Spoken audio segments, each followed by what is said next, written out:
Hey drivers, YouTube's DOT physical expert Dr. Nuesse back again with another video, and in this one I'm answering your questions. So a while back I made an announcement video that I was going to do a Q&A. I asked for your questions, you sent them in, so today we are going to answer them. I'm doing this video for the same reason I do all of my videos, because I want to streamline and take the stress out of the pre-employment physical and medical exam process. So if you either have to take a physical exam to keep your job or go through a medical exam to get a new job, please stay subscribed to this channel, because when the FMCSA updates the standards or makes a new standard, I will make an update video. I don't want you walking into these exams not knowing what's going on. And if you're in the Cincinnati, Northern Kentucky area, please check out easydotphysicals.com. I would be happy to help you get through your next physical. All right, so I am going to be looking down here at my computer screen every once in a while just to read off the questions. But first, I want to give you the results of last month's poll. I did a video very recently, and the poll that went along with this video asked the question, do you think that marijuana testing, specifically drug testing for marijuana, is contributing to the current driver shortage that we have in the United States?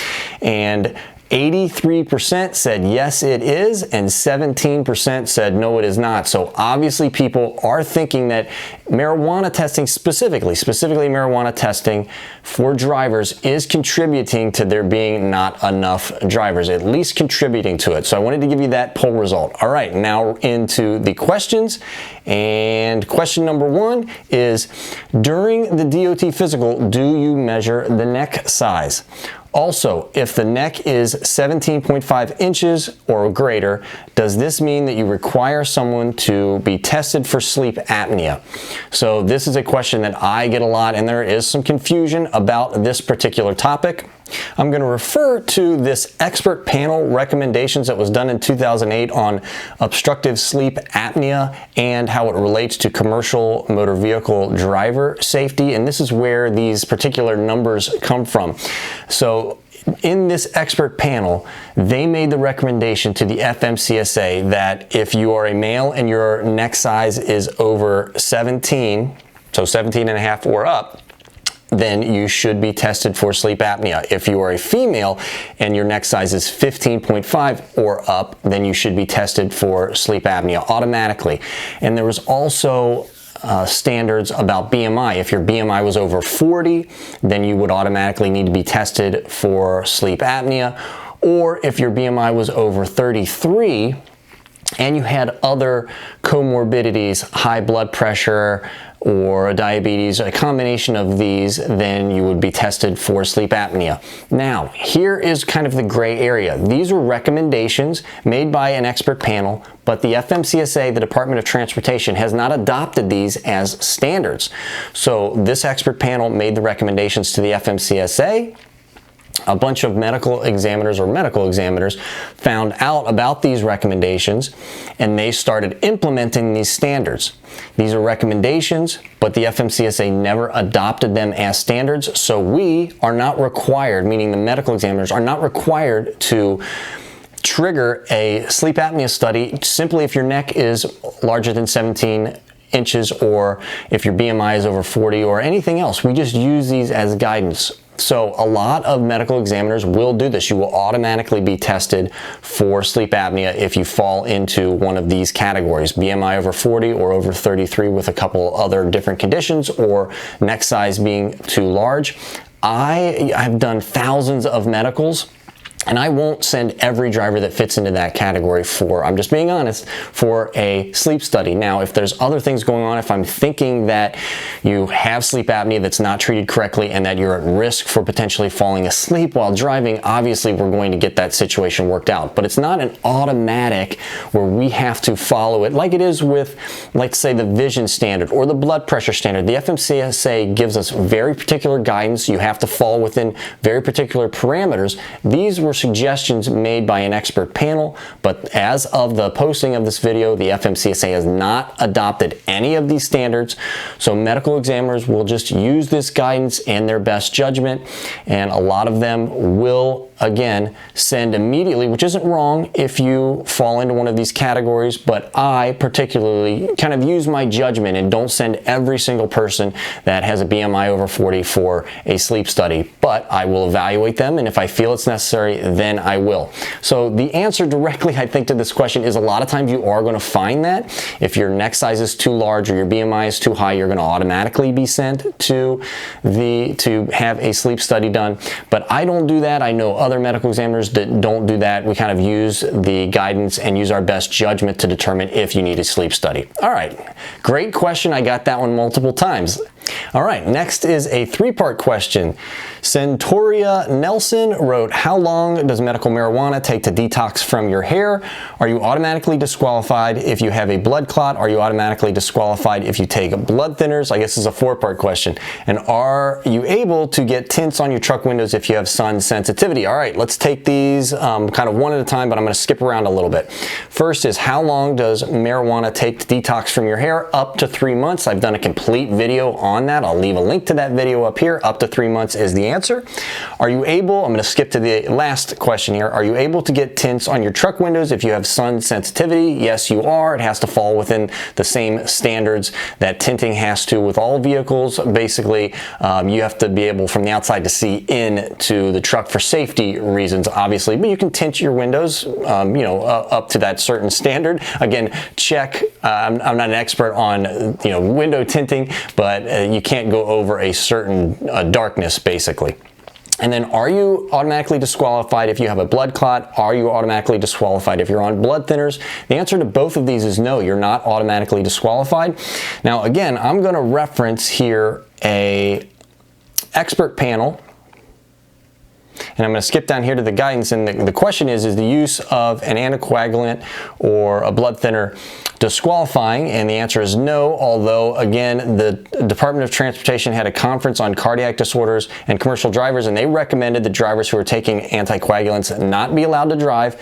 But again, the FMCSA has not adopted that rule into effect. So just like with the sleep apnea standards, sometimes I guess a medical examiner will disqualify if you are taking a blood thinner.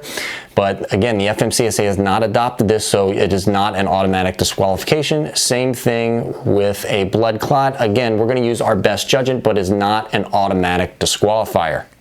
All right, next up, Ryan Harris writes, if they federally legalize cannabis and it is descheduled, what are the chances of it not being part of the CDL requirements? This is a great question. I've been getting this one a lot as well, especially now. And again, I'm posting this video in May of 2022. The House just passed that marijuana is federally legal. So a lot of people are just thinking that marijuana is now federally legal. This has not been signed into law. It most likely is not going to become law at this point. It's not going to be able to take the next steps to be able to become law. So marijuana is not, unfortunately, at this point going to be federally legal, but to answer the question again directly, if they federally legalize cannabis and is descheduled, what are the chances of it not being part of the CDL requirements? 100%.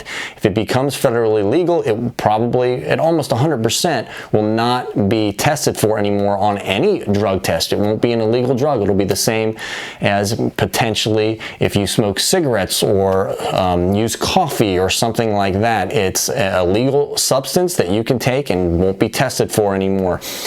Potentially, they could do something like they do with alcohol, one of these quick tests where they can test if you've actually used very recently, but it won't be tested for like it is now. That I can tell you with a certainty. All right, next up, Bryce Washington writes, where can I get an affordable hair follicle test done at my own expense, and is it possible for hair tests to go back as far as 6 months? It is possible for testing to go back up to 6 months. Again, the standard is 3 months. I'll leave a link in the description below. It's very easy to get a hair sample test, a hair test that you can do at home. Also, is it possible to have it out of your system in less than 90 days? There's all kinds of products that attempt to do this, detox products. I don't put much stock in any of them. They might be worth trying, but I wouldn't put a lot of stock in the fact that you're going to pass a test within 90 days just because you've done a particular detox. Also, how will they get a sample if you have dreadlocks? They're going to take a sample. Will they use the full strand of hair? They do take a full strand of hair. And lastly, is it possible for the tip of the hair, everything below the 5 inches, to test positive, and then my root test negative? So I think what he's asking is, if he shaves his head or takes off some of the hair, will it be less likely to test positive? And there is some data that suggests this is true. People with longer hair and also people with darker hair test positive for a longer period of time. So if you have shorter hair or lighter hair, you're going to potentially test positive for a shorter period of time. A great question. Thanks, Bryce. All right, Manpreet Singh writes, does specific antidepressants and mood stabilizers show up on a DOT drug test?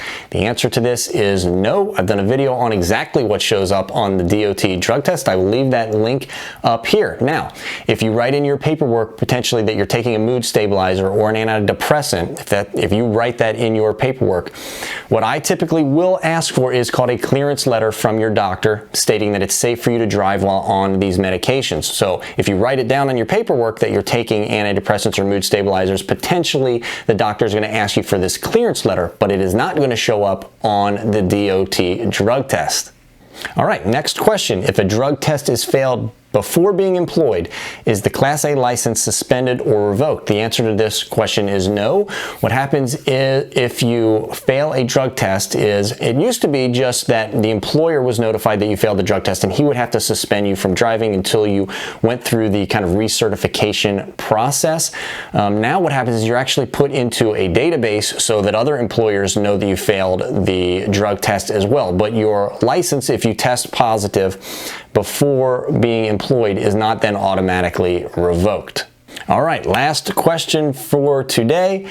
Hey doc, would a driver be able to get a medical card while on TRT, testosterone replacement therapy? Love the channel. Thank you so much. I appreciate the love. Here's the answer to your question. The answer to the question is absolutely. You will be able to get a medical card if you're doing testosterone replacement therapy. That is not an automatic disqualifier.